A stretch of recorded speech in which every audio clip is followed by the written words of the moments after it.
Good evening, friends. It's a joy to be with you all this evening, and it's a joy to see so many old friends here in front of me. Sometimes it can be a little isolated at the out on our ashram. It's in some ways you have a larger community here than we do out there. We've got the land, but you've got the people. I'd like to bring those two together a little more often, and so it's a joy for me to be with you this evening. I'd like to start with the reading from the Bhagavad Gita. This is from the 9th chapter, the 26th stanza. Whenever anyone with a pure intention offers me even a leaf, a flower, a piece of fruit, or water, whether poured out or held up in a vessel, I accept his offering as symbolic of his love. And I just like to share a few thoughts this evening.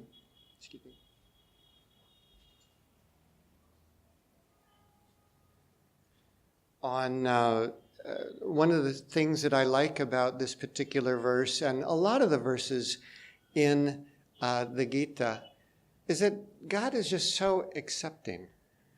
God knows what a mess we're in as his children, and God is there sort of rooting for us, cheering us on, encouraging us in our efforts, whatever efforts we can make in our way towards eventual freedom. And it's just encouraging. So all we need to do is just keep putting out whatever efforts we can make, and offering them up to God, and God will be there for us, accepting our offerings and blessing us and helping us forward in our way. I'd like to also share a little bit of very joyful news, at least very joyful for me and all of those who live or visit our community. We've been struggling for many, many years with trying to get reasonably good internet access. And the other day I was having a very bad morning. I was trying to, just coordinate a few things, plan a few things for the future. And I couldn't, normally I've got a Vodafone connection on my phone, and I've got a Idea connection through a little Wi-Fi hub, and neither one was working. Couldn't even get a WhatsApp message out nor in. I was very discouraged. And I thought, what can I do? What can I do? And I thought, okay, well, some people have told me when they go up on this trail that goes up to the top of the mountain, that when they're up there, they can get all kinds of network signals, and Airtel worked and all kinds of other stuff. And so I thought, okay, well, let's pack up my bag, my computer, all my gear, and just see how far I need to go in order to get a reasonable signal. And at least I'll be able to make a few communications and then go on and then gather what I need and then come back down and at least go on in that way. So I went, there's a little tiny trail that we've got an employee who lives on the top of the mountain, and he takes the main trail. The main trail goes all the way from the top of the mountain down to a very bumpy road. If you come to our ashram, you'll come along that bumpy road. So it goes down, meets up with that bumpy road, but then he comes over and he takes this little side trail, which is very overgrown with weeds, that only goes to our land.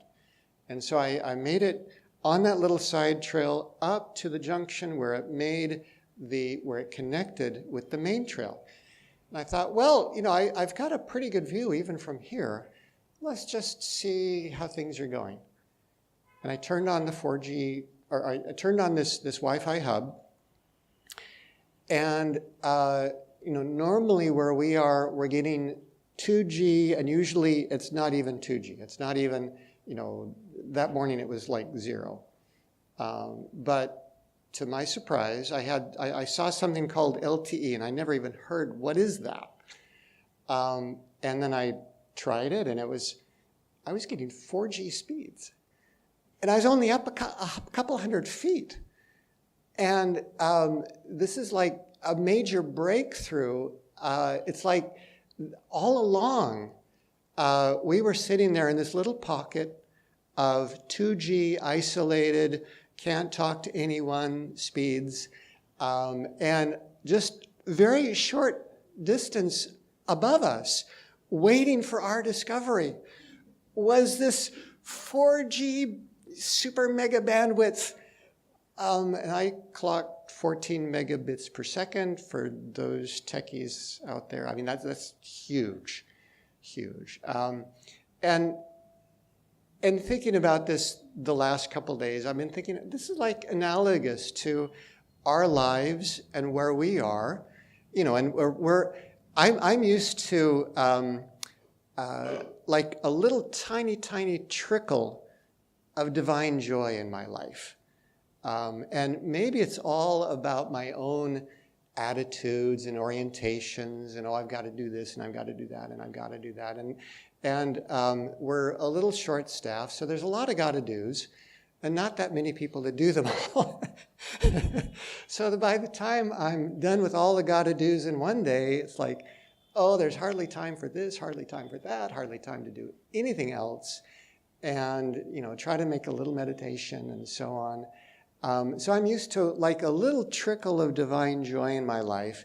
But to me, this is like, I take it as a sign, I hope it is, that, you know, if I just put out a little more energy, come up a little bit more with my energy level, that I'll be able to tap into this 4G mega bandwidth of divine joy.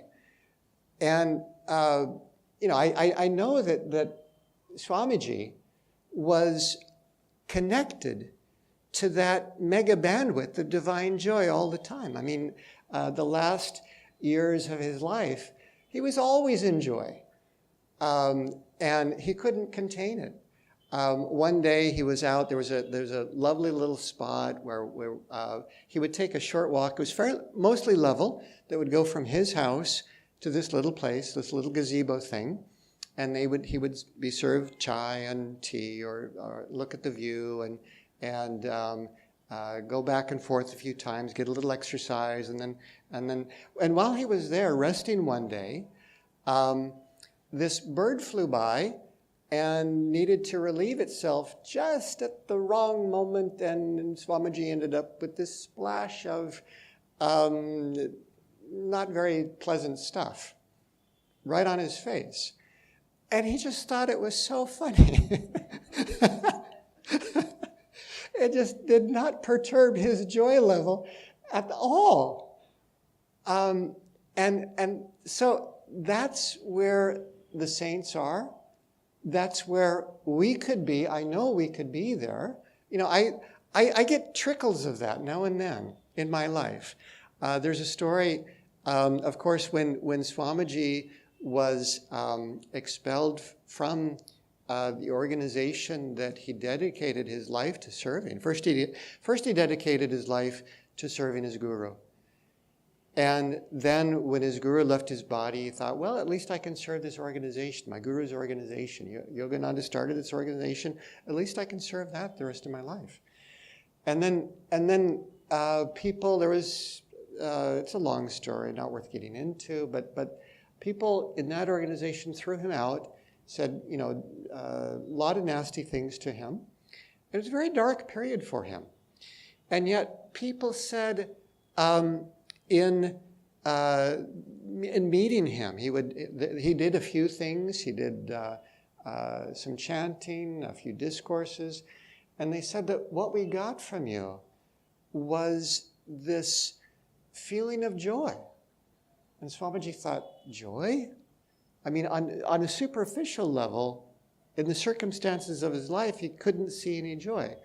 But then he realized, no, it was still there. It was like there was an undercurrent of divine joy in his life, and it was still there. It was unperturbed, by those circumstances. And that's the kind of undercurrent that we can tune into, that we need to tune into. I also want to share a few words from Master. And this is from one of my favorite talks. This will wake up in one or two more joyful moments.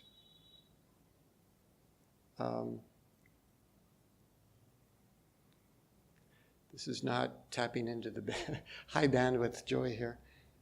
Here it comes. So Yogananda said this, become a spiritual alcoholic. You will be so drunk with that joy that you will be able to do other works of the world and yet not get mixed up with it. This is the kind of level that I'd like to be at. And Yogananda and others before us have shown that they can tune into that divine joy. It's just a matter of, becoming a spiritual alcoholic. Putting out the effort, putting out more and more, clinging to God.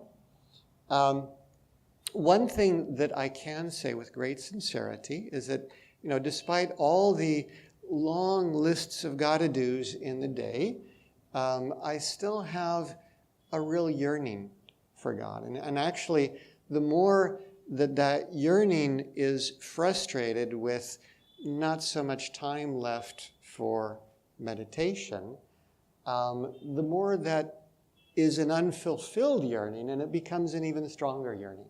And so I can at least offer that sincere yearning up and say, God, I didn't make it this today very long, but at least I can do a couple kriyas, and at least I can do my best, and I offer you my frustrations, I offer you my desires, my sincerity, and that's all it really takes, the Gita says. That's all it really takes. As much as we can offer, that's all it really takes. And that will eventually yield a better connection to that divine joy.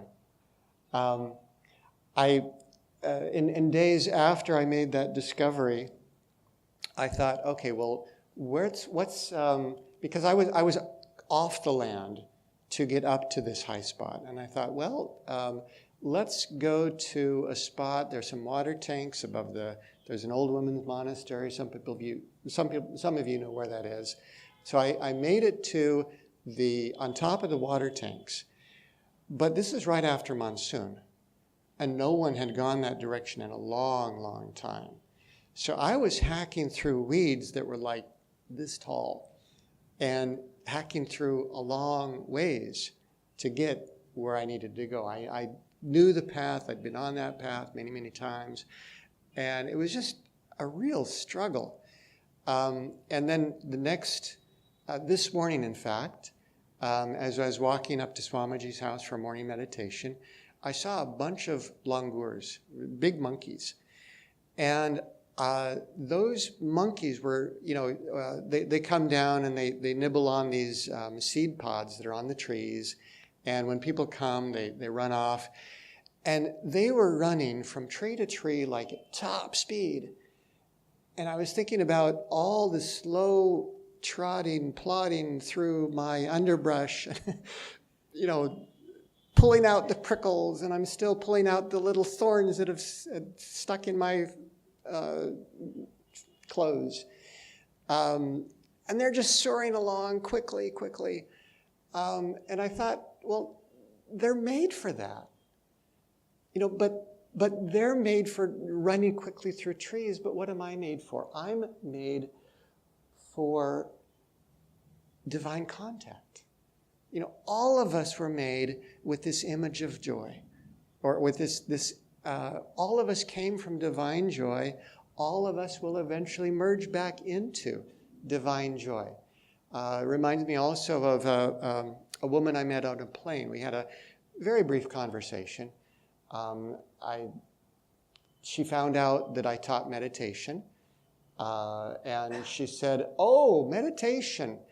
I tried that. My mind wandered. It's not for me." And I couldn't think of anything, witty or to help her expand her awareness a little bit in that moment. But later on, I thought, wait a minute. If every one of us had that kind of attitude when we were learning to walk, "Oh, walking, I tried that. I fell down. It's not for me." None of us would ever learn to walk. And yet all of us have these 2 feet, these 2 big long legs. All of us were made to walk. It's our destiny. And we have a similar destiny. Yogananda says, never accept the thought that calmness is not for you. You can get there. It's your destiny to get there. It's also your destiny, eventually, sooner or later, to plug into that mega bandwidth of divine joy. So may that day come quickly for all of us. Om Shanti Shanti.